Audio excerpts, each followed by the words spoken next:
दरवर्षीच मोहीम करतोच आपण, मुलांना एकत्र घेऊन वेगळ्या किल्ल्यावरती जातोच. पण एक मनात कल्पना अशी आली की एक वेगळ्या प्रकारची मोहीम करू की शिवाजी महाराजांच्या जन्मस्थानापासून ते त्यांच्या राज्याभिषेकाच्या त्यांच्या अंतिम स्थानापर्यंत वेगवेगळ्या किल्ल्यांवरून आपण ही मोहीम करू.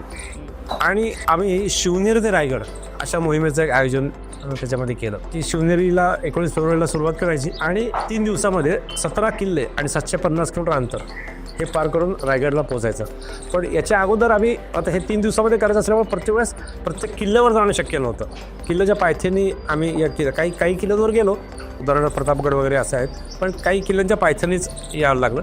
पण अगोदर जाऊन त्या किल्ल्यांवरचं जे काही टाकी असतील, विहिरी असतील, त्यातलं जल आम्ही एकत्र केलं. तिथल्या स्थानिक लोकांनी आम्हाला याच्यात खूप सहकार्य केलं आणि ते सगळे कुंभ घेऊन आम्ही रायगडला पोहोचलो आणि त्या सगळ्या किल्ल्यांवरच्या पाण्याने शिवाजी महाराजांच्या प्रतिमेला आम्ही रायगडावरती अभिषेक केला. असा तो हे होता. पण 3 दिवसात म्हणजे दिवशी 250 किलोमीटर अंतर हे आपण पुस्तकात वाचलं आहे की बाजीराव पेशवे हे यांनी कसं अंतर कापलं असेल, त्यांच्या एवढं नाही पण छोटासा अनुभव आम्ही त्याच्यामध्ये घेतला.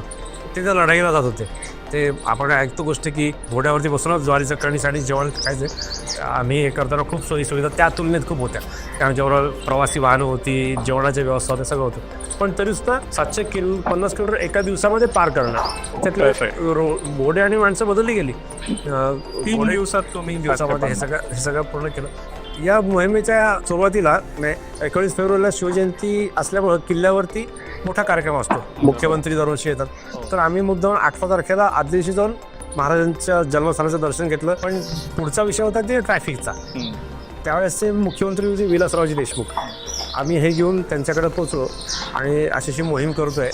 आणि त्यांनी काय आमच्याकडनं काय पाहिजे जे काय त्याच्यात आम्ही पहिलं सांगितलं की रस्त्यावरनं जाणार आहोत. 3 जिल्ह्यांमधून हा सगळा प्रवास होता. तर मला अक्षरशः आनंद सांगायला की त्यांनी सेकंदाचा पण विचार नाही केला. त्यांचे जे कोण सहाय्यक होते त्यांना सांगितले की या 3 जिल्ह्यातले जिल्हाधिकारी, पोलीस कमिशनर सगळ्यांना यांना प्रायोरिटी असेल. हे बघा, त्यांनी ती पत्र पाठवली. आणि शिवनेरीपासून ते रायगडपर्यंत आम्हाला पोलीस प्रोटेक्शनमध्ये आम्ही सगळी फार सुंदर.